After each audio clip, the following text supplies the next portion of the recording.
반갑습니다, 여러분. 게시탐정 장전도사입니다. 예, 지난 시간에 제가 막장 조선인민군의 마음 든든한 위용에 대해서 한번 설명드렸죠.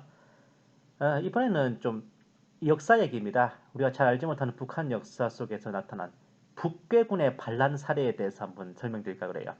어쩌면 지난번 방송하고 약간 이어지는 주제이기도 합니다. 저기 북쪽 동토의 땅을 바라보는 우리들의 마음속에 가끔씩 잊을만 하면 한 번씩 이런 생각이 들 거예요. 저기도 사람 사는 동네인데 김일성, 김정일, 김정은으로 이어지는 3대 세습 독재가 판을 쳐부는 뒤 어찌 쿠데타나 반란 한 번이 안 일어나냐 하는 그런 생각일 거예요. 이게 대체로 이제 기질이 드세고 좀 반골 기질이 성한 동네가 우리나라에서도, 그러니까 한반도에서도 북부지방입니다. 조선 왕조 때도 제일 강력한 군대가 북부군사들이었어요. 고구려와 발해와 고려를 비롯해서 민족사에서 손꼽히는 강국들이 통상 북부지방에 있었죠. 이것만 봐도 이제 확실히 현재 북한 지역은 뭔가 좀 만만치 않은 기가 서려 있는데, 어째서 저 3대 세습 독재가 난장을 치는 와중에도 평안하고 조용하냐 이거죠. 평안 돌아서 그러냐? 제가 이 방송을 하기 전에 먼저 글을 먼저 썼어요. 이걸 먼저 글로 쓴 건데, 이때가 언제냐, 바로 작년 6월 달, 바로 문재인의 지방 분권 개헌안이 발표되고 국회에서 의결하기까지 약 2달 정도 시간이 남아있을 때였습니다. 이 동안에 지금도 뭐 그렇지만 그때도 이 지방 분권 개헌을 막기 위해서 더러는 또 기도를 하시고, 또 더러는 집회에 참석하시고, 더러는 이제 항의와 서명운동을 하시는 등 각자가 할 몫에 최선을 다하셨죠. 이런 모든 일들이 결국 뭐냐면은, 가깝게는 좌파 정권에 대항해서 조국을 보위하기 위한 행동이죠. 멀리는 이 좌파 정권의 근원인 북괴에 대항하여 우리 국채를 수호하기 위한 행동입니다. 그런데 오늘은 특별히 이 북괴와 맞서 싸웠던 북괴군들의 이야기를 해보려 합니다. 예? 예? 그게 무슨 말이에요? 이런 말입니다. 들어보시면 돼요. 예? 우리가 흔히 이제 공산군, 북괴군, 괴뢰군 그러잖아요. 이 북한군의 공식 명칭은 조선인민군입니다. 인민군은 개뿔이라고 하실 분들 많으시겠지만, 이 인민군, 피플즈 아미라는 호칭은 북괴군만 아니에요. 공산주의 국가의 군대에 통상 붙는 호칭입니다. 옛날 동독의 군대도 동독인민군이에요. 월맹군도 북베트남 인민군이죠. 중국군은 중국인민해방군, 중화인민해방군 아닙니다. 그럼 중국은 이제 중화인민공화국이지만 중국군은 중국인민해방군이에요. 이게 중국군이 왜 굳이 인민군이 아니라 인민해방군이냐면은 대만 인민들을 해방하는 것이 주목적이다 해서 그렇습니다. 웃기죠?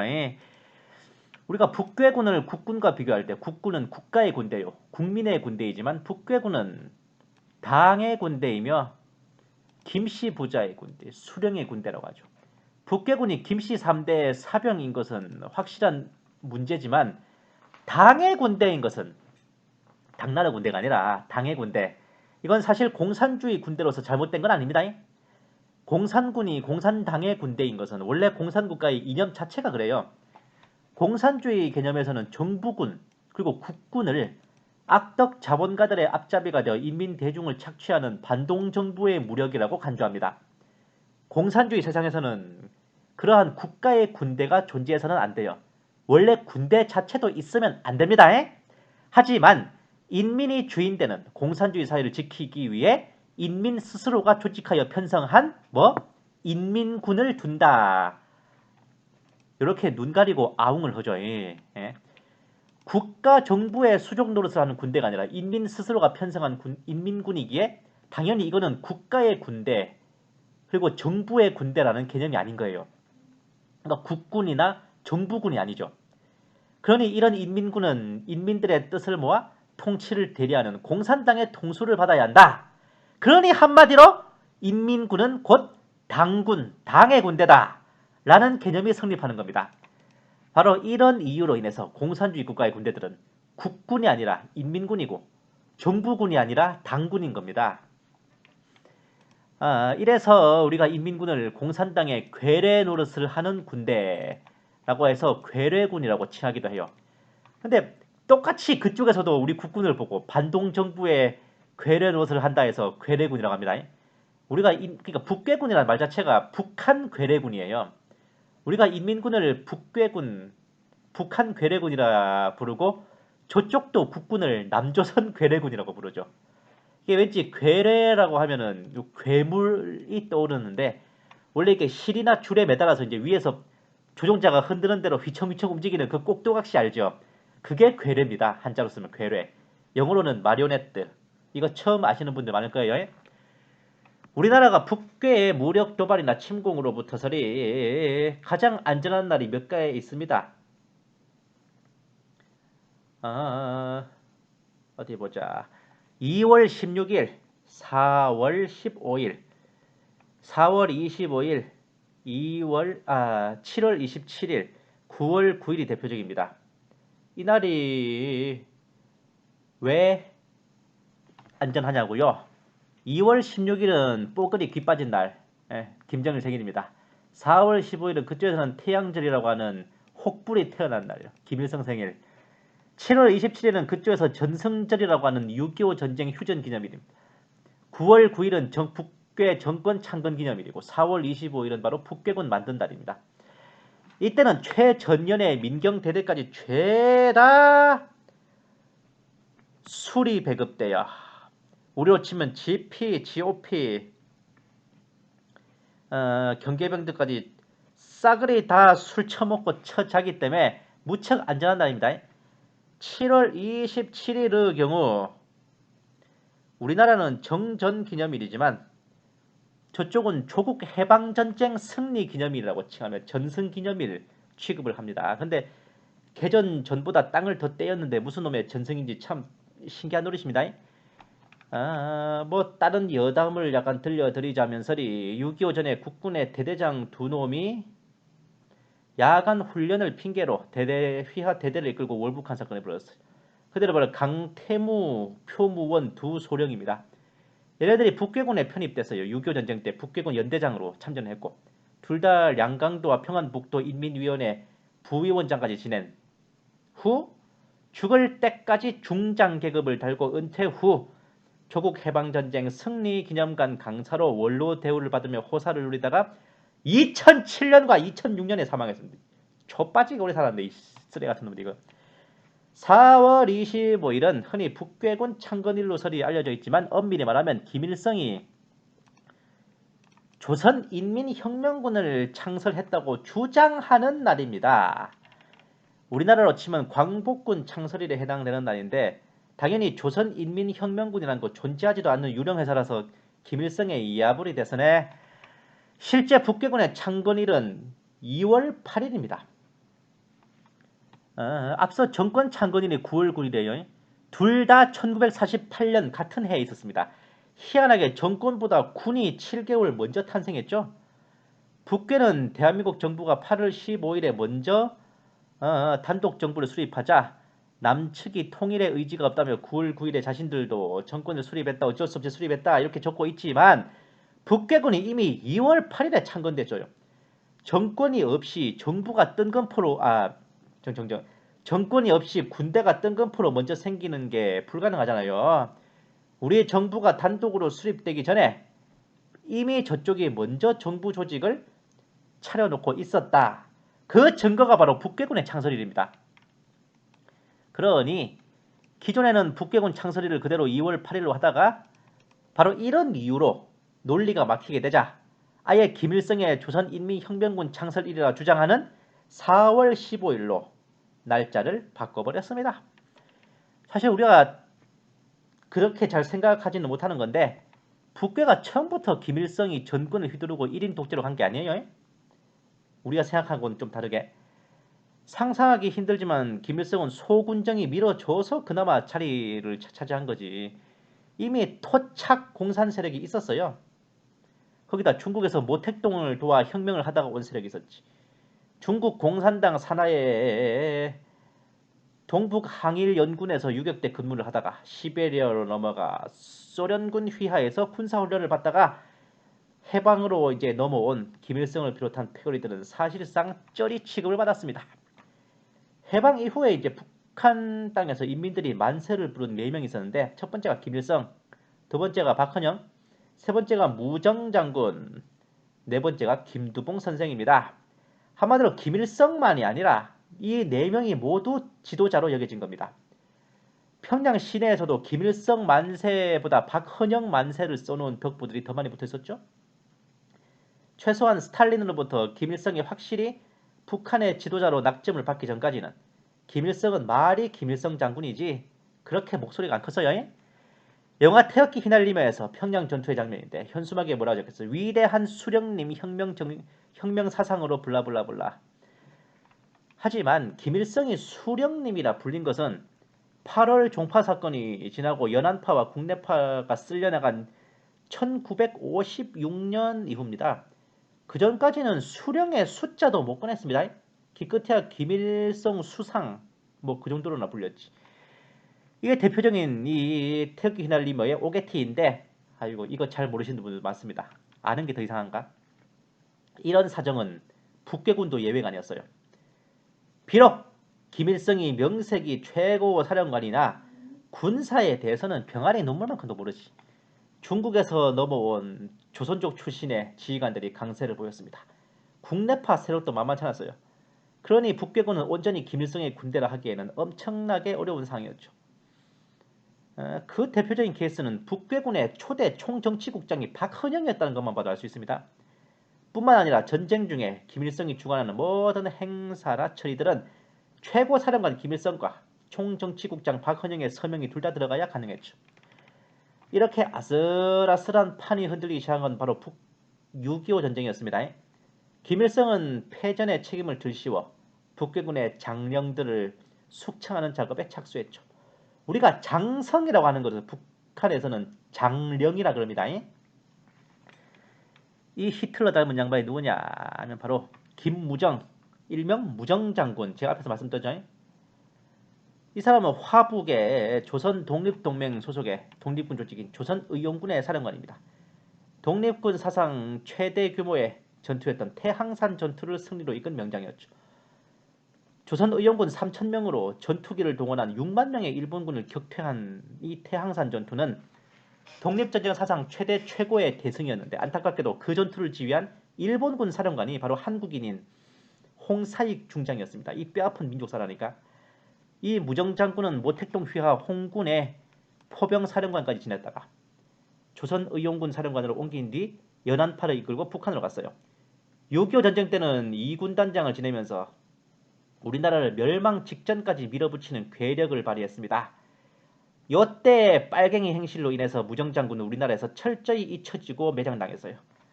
심지어 국사 관련 책에도 조선의용군 사령관이라고만 나오지 이름이 안 나와버립니다. 김일성은 이 평양 방위사령관으로 있다가 백선엽 장군에게 패퇴하여 평양을 뺏기고 퇴각한 무정장군을 패전 책임을 씌워 숙청하는 것으로 첫 칼을 들었습니다. 입북 당시부터 소련군 대위 따위가 장군은 개뿔이라고 대놓고 김일성을 무시하고 눈 밑에 깔고 보던 무정장군이었지. 마침 너희 새끼 잘 걸렸다 이런 심산이었습니다. 무정장군은 강계에서 열린 이 당중앙회의 도중에 견장이 뜯겨지고 강계의 모란봉 지하극장 공사장으로 끌려가는 신세가 되고 말았습니다. 이 일로 인해 무정장군 지하 노예설이 있습니다만 공사장 노동자가 된 건 아니에요. 일종의 수인 부대장, 그 죄수 부대장, 지하 공사장 노동을 하는 죄수들로 편성된 노무부대의 연대장 혹은 대대장, 한마디로 노역장 감독관으로 좌천된 겁니다. 저도 한때는 이렇게 하루아침에 이 무정장군이 노동자가 됐구나라고 생각했는데 그게 아니겠더라고요. 무정장군이 단순한 이게 중국 공산당 한인 간부 내지 홍군의 한인 장성이었 그냥 단순한 그런 장성이 아니었어요. 중국 공산당사의 뼈대인 대장정에 참가해서 완주한 유일한 한국인 간부였습니다. 대장정이 중국 공산당에서 차지하는 의의를 생각해보라고. 거기에 참가해서 완주한 유일한 한국인 간부를 김일성이가 숙청하거나 노동자로 떨군다는 것은 짧게는 중국 공산당, 넓게는 모택동의 얼굴에다 빡큐를 날리는 거니까. 김일성이 죽고 싶은 게 아니면 감히 그렇게는 할 수 없었죠.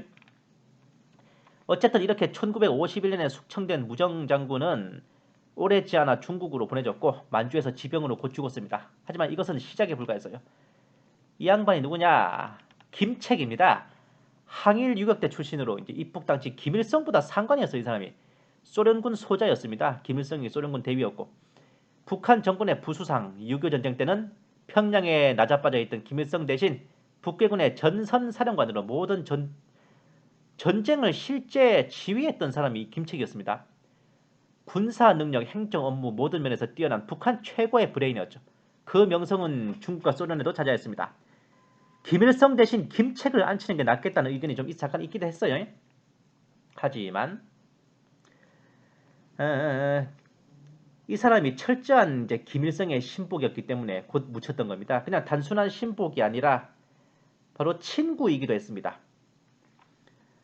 김일성과 공사석을 막론하고 너너거리면서 야자를 깠던 몇 안 되는 인물이었지. 김일성은 김책을 매우 의지하고 총애했고 그가 죽은 후 김책공과대학, 김책시 등 그의 이름을 딴 학교와 지명들도 만들었습니다. 지금도 김책의 자손들은 북한 정권과 군의 요직에서 떵떵거리고 있습니다. 그러나 쉽게 말해 은하 영웅전설에 나오는 라인하르트 폰 로엔그람과 지크프리트 키르이 아이스의 관계를 알 수 있는 이 김일성과 김책은 항일 유격대 시절부터 절친이었어요. 이후에도 뗄래야 뗄 수 없는 친우였지만 김일성의 권력욕은 이 김책도 피해가지 않았습니다. 제가 왜 그런 날을 붙였냐면은 김책은 1951년에 평양에 있는 자신의 집무실에서 시체를 발견되는데 공식적인 사인은 과로사, 미군의 폭격으로 사망했다는 설도 있지만 사실 김책의 진짜 사망 원인은 연탄가스 질식사입니다. 전쟁을 총지휘하는 북괴군의 전선사령관이 집무실에서 그러니까 CP에서 연탄가스 마시고 죽었다는 말도 안 되는 일이 벌어진 겁니다. 이 내막이 뭐였냐?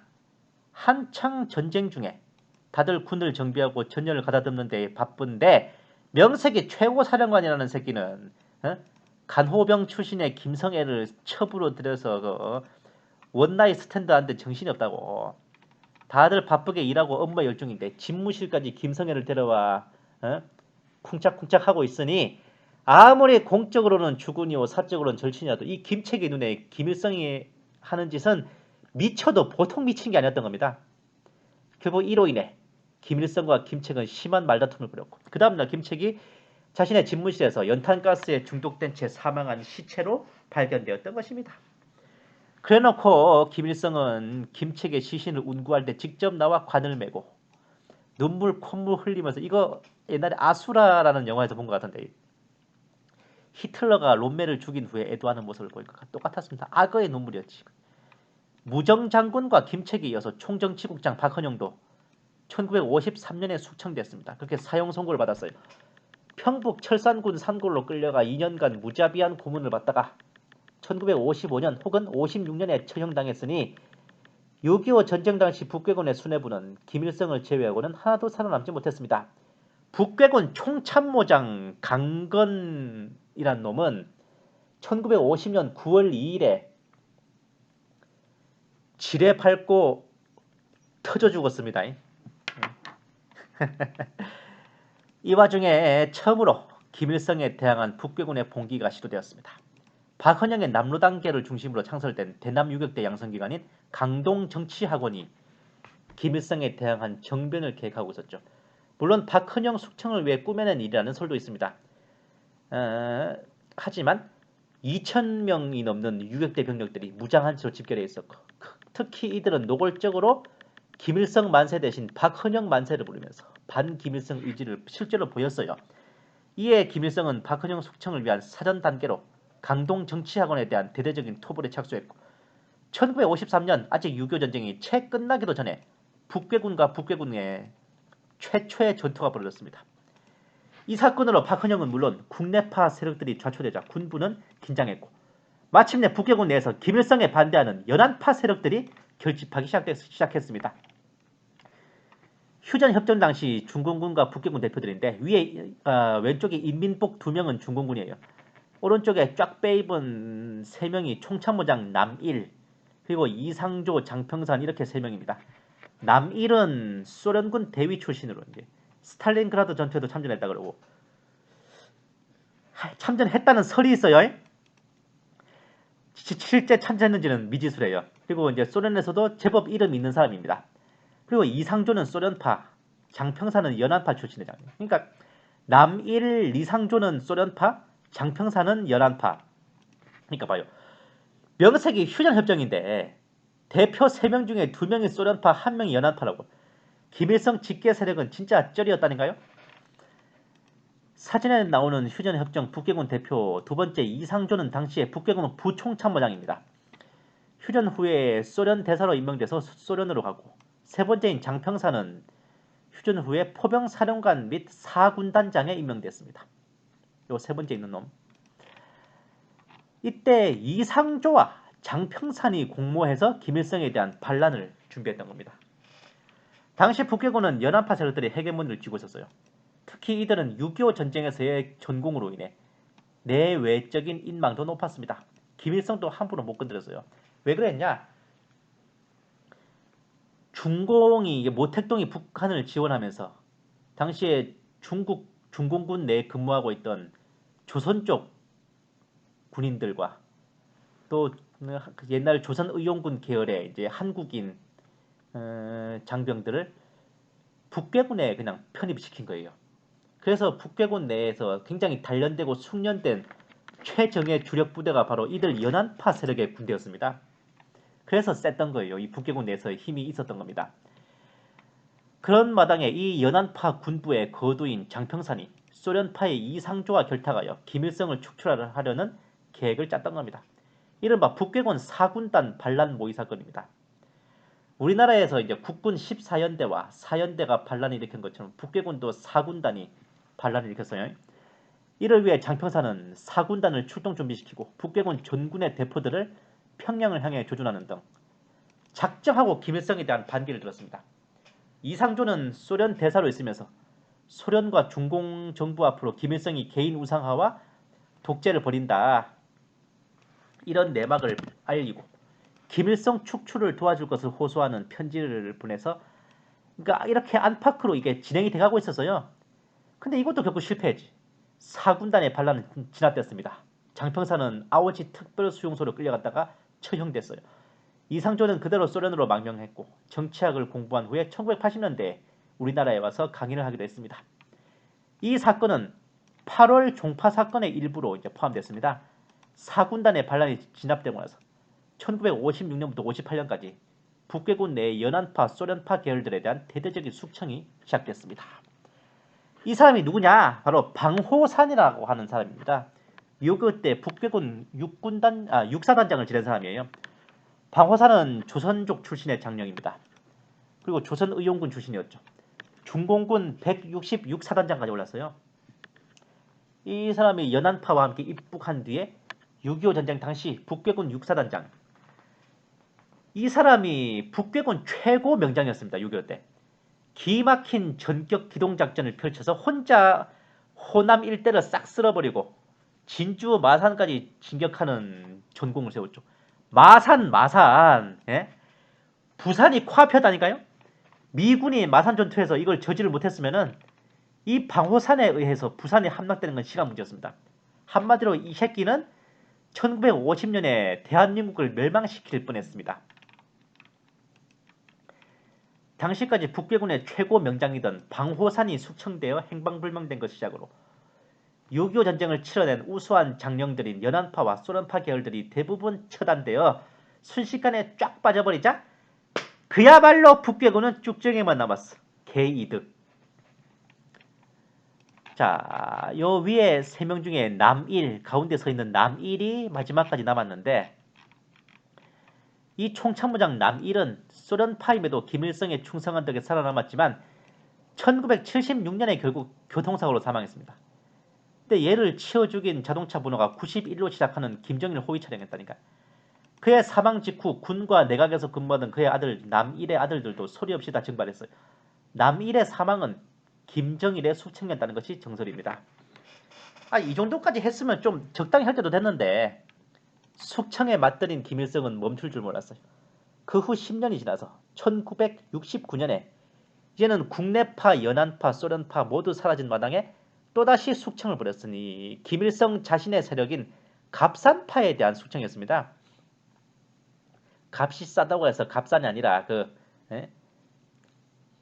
함경남도 갑산군 그 동네 지명 이름이에요.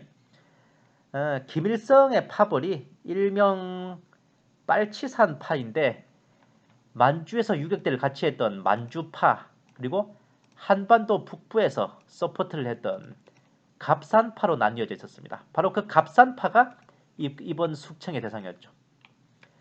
너무나 어처구니 없게도 당시에 인민무력부장이자 김일성의 유격대 시절 동지였던 김창봉이 총참모장 최광과 탁구를 치다가 김일성에게 전화가 왔다고 당번병이 전화기 갖다 주는데 거다 대고 에이 씨발 지금 탁구 치는 거 안 보여 가석 없다 그래 이러고 소리를 질러버렸네.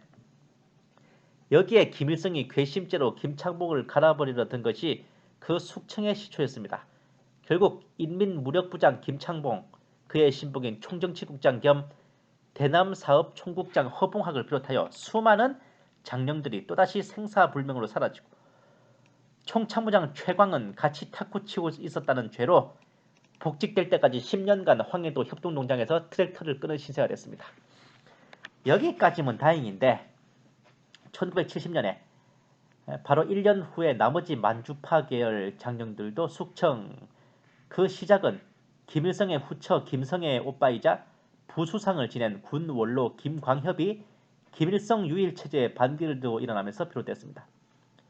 이렇게 북괴군 내에서 김일성에 반대한 세력들은 모조리 불기의 객이 되고 북괴군은 모조리 빈 껍데기 깡통이 되어버렸으니 우리 입장에서는 개이득.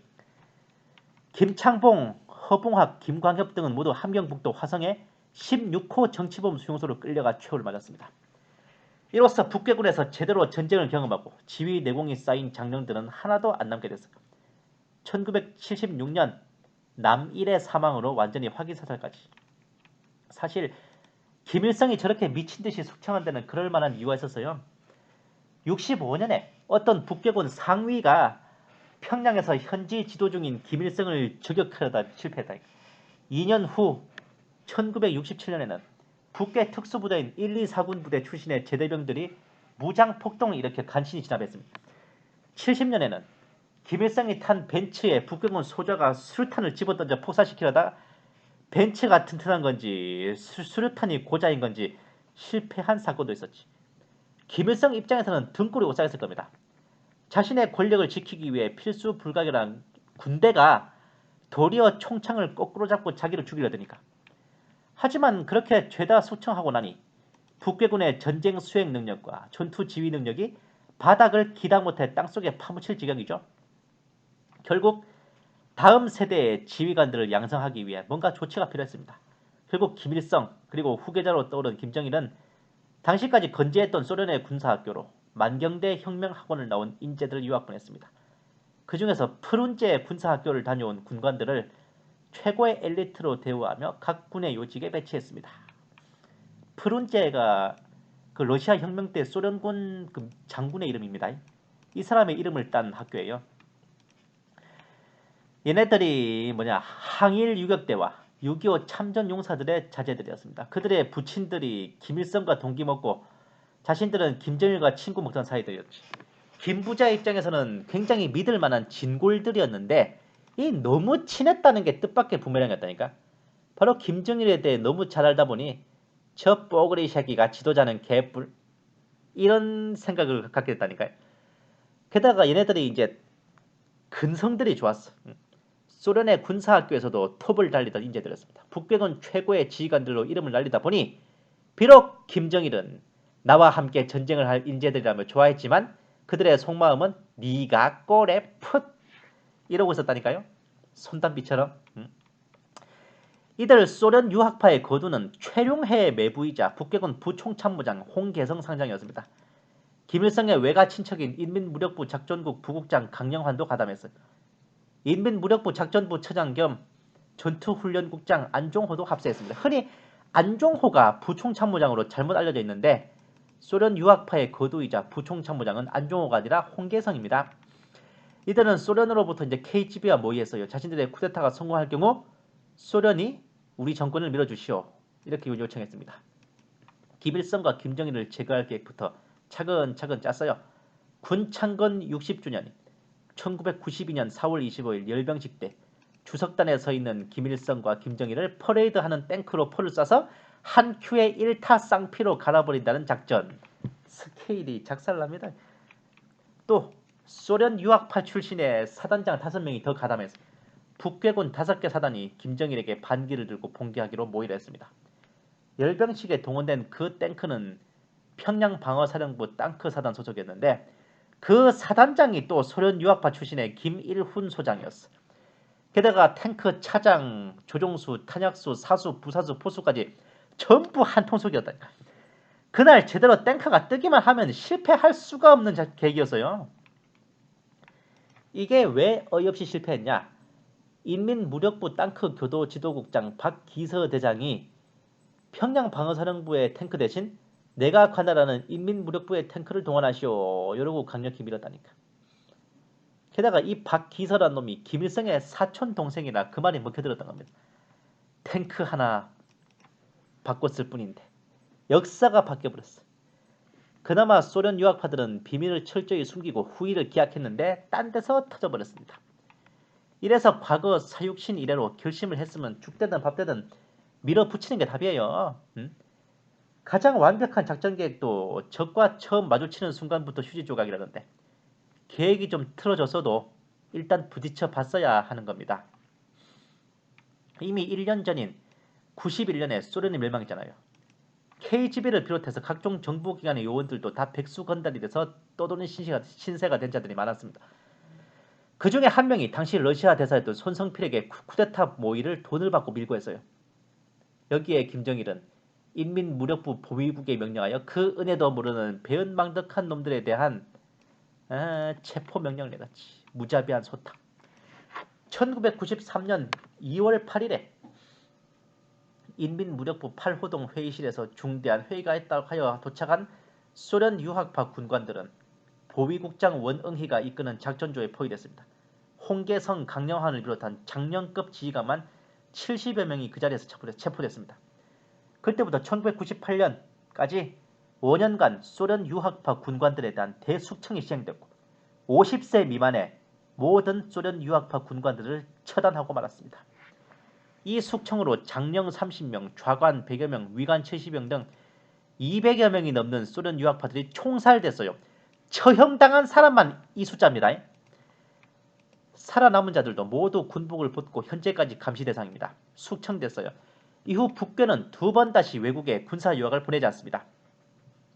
그것은 물론 남침 전쟁을 위해 갈고 다듬어 놓은 지휘부가 괴멸당하는 뼈아픈 타격을 입고 말았죠. 한마디로 대한민국 입장에서는 만세. 참 잘했어요. 짝짝짝. 이 사건이 우리 입장에서는 더더욱 개이득인 이유가 있어요. 결국 저 소련 유학파들도 다 빨갱이였습니다. 저들의 목적은 김일성과 김정일을 축출한 후 북한을 다시 정상적인 공산주의 국가로 되돌리고 곧바로 남침전쟁으로 대한민국을 적화통일한다는 것이었기 때문이죠.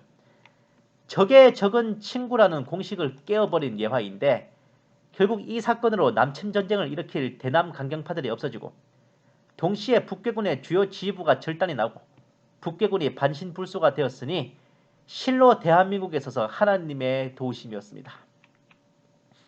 이 사건으로 인민무력부 보위국은 보위사령부로 승격되고 그 수괴인 원응희는 보위사령관이 되어 김정일의 숙청 전문 사냥개로 자리매김했습니다.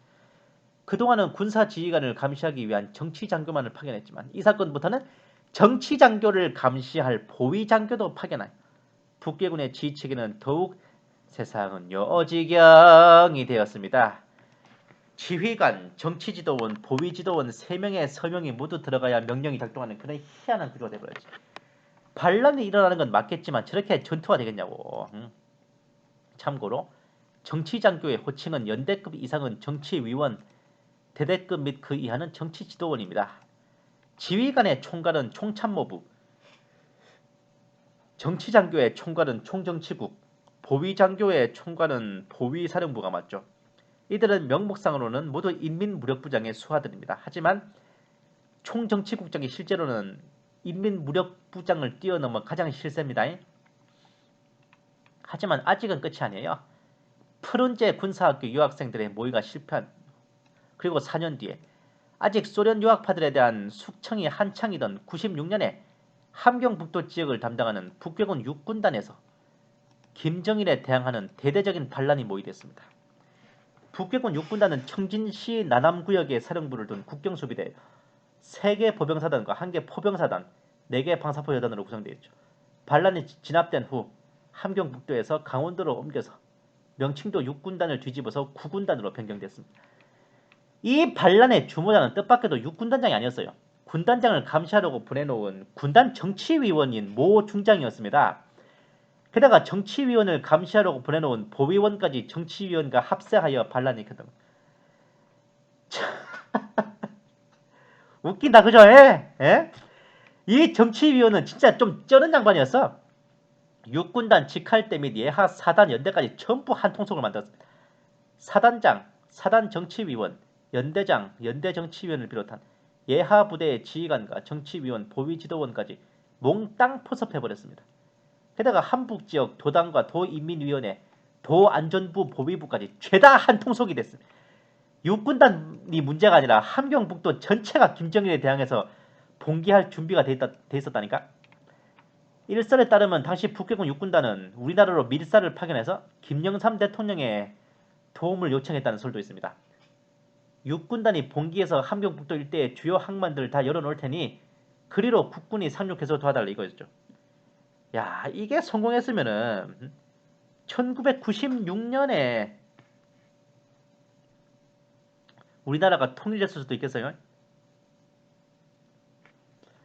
육군단 자체가 워낙 후방의 향토 부대라 전투력이 일선 부대에 비해서 후달렸어요.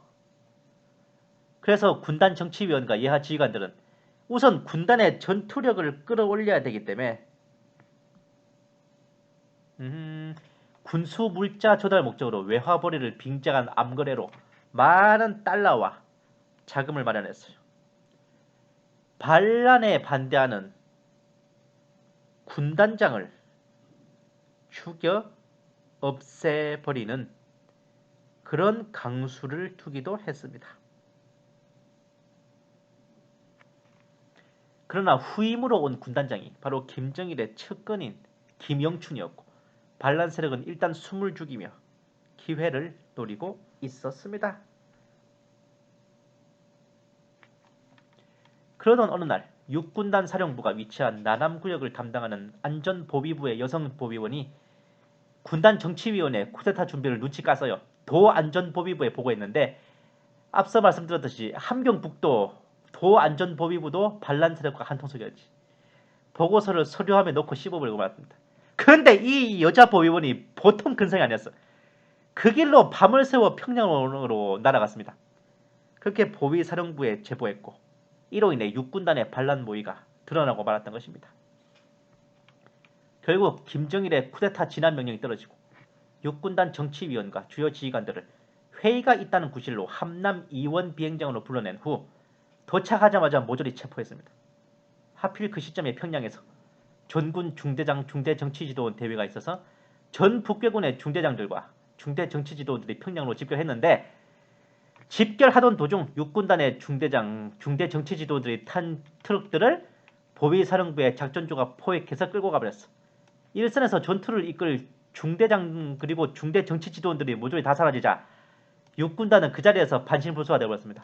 그 며칠 후 평양에서 파견된 쿠데타 전문 진압부대인 독립전투여단이 육군단 주요 간부들의 주택을 봉쇄하고 체포작전을 벌임으로써 종지부를 찍었습니다. 이 사건으로 육군단 군단장 김영춘은 총참모장으로 승진했어요. 육군단의 주요 간부진들은 대부분 숙청됐습니다. 아예 군단 자체를 뿌리 뽑아 강원도로 옮기고 육자를 뒤집어 구군단으로 개칭했으니 북한판 이시애에 난이 될 뻔한 사건이었습니다.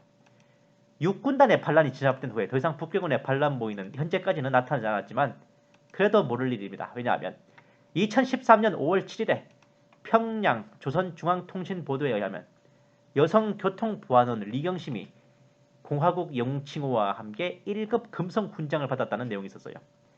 동시에 리경심을 따라 배우자는 대대적인 선전도 첨부해서 보도 내용 원문을 보면 중실성으로 수도의 교통질서를 세우기 위해 헌신적으로 투쟁했으며 불의의 정황 속에서 수령 결사웅의 영적 희생정신을 발휘하여 혁명의 수뇌부의 안전을 결사 보위한 평양시 인민보안국 교통지휘대 지구대 대원인 리경심에게 조선민주주의 인민공화국 영웅칭호가 수여되었습니다. 라는 것입니다. 와, 2013년 5월 7일 인민보안부 회관에서 진행된 영웅칭호 및 훈장 수여식. 짜잔.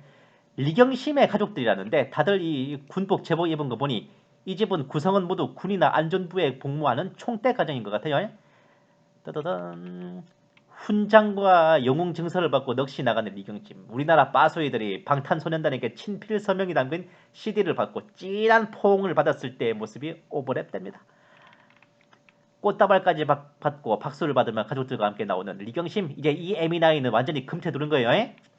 어머니 조영옥과 함께 서서 인터뷰를 하는 리경심. 인터뷰 내용까지 옮겨보면 교통보안원이라면 누구나 할 수 있는 응당한 일을 한 자에게 어제는 화선 입당을 시켜주시고 오늘은 공화국 최고 영웅 훈장을 수여해 주셔서 블라블라블라.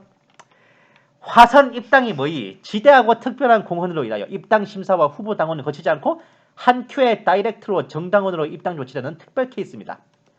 화선 입당을 했으면 당원 중에서도 엘리트예요. 그것도 백이 아니라 본인의 공훈으로 인한 것이라면 엘리트 중에서도 에이스입니다. 22세의 여성 교통순경이 화선 입당과 공화국 영웅 칭호 1급 금성 훈장이 수여됐다면 이것은 보통 공을 세운 게 아니에요. 조선중앙통신의 보도 내용에서 추리해보면 수령 결사옹위의 희생정신으로 혁명의 수뇌부의 안전을 결사 보위했다. 이것은 곧 김정은에 대한 암살 시도를 막아낸 것입니다. 김정은이 집권한 후 숙청하고 갈아버린 북경군 장령만 100여 명에 달합니다. 김정은에게 이를 갈고 있는 북경군 전사들이 또한 적지는 않습니다. 이는 필연적으로 김정은에 대한 반란 내지 모살 시도로 이어질 가능성이 여전히 높다고요.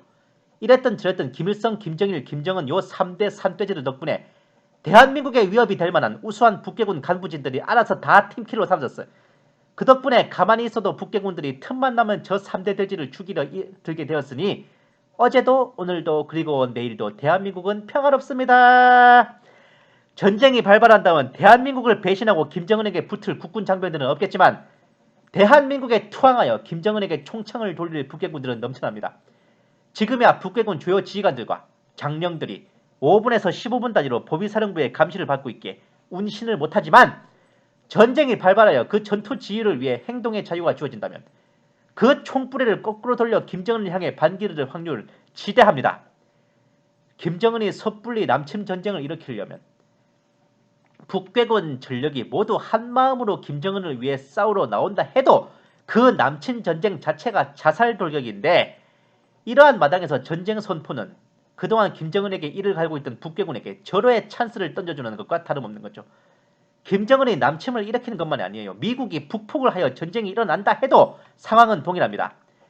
지금 김정은이 레드벨벳과 인사를 나누고 조영필과 이선희에게 박수를 치고 있는 것도 어쩌면 이런 상황을 3대 돼지 본인이 더욱 잘 알고 있기에 자신이 숯불 돼지갈비가 되는 것을 어떻게든 막아보고자 하는 안간 힘일지도 몰라요. 그래봤자 시한부 목숨일 뿐. 설령 목숨을 부지하여 휴거 때까지도 부지한다 해도 곡과 마곡 전쟁으로 미군이 철수하기라도 하면 그때가 기회인 줄 알고 쳐들어오겠죠. 미군이 철수하든 아니면 중국과 싸우기 위해 빠져버리든 지금이 기회다 하고 쳐내려오든 너 죽고 나 죽자 하고 쳐내려오든 바로 그날이 마지막이 될 것입니다. 누구요? 김정은 그 병신.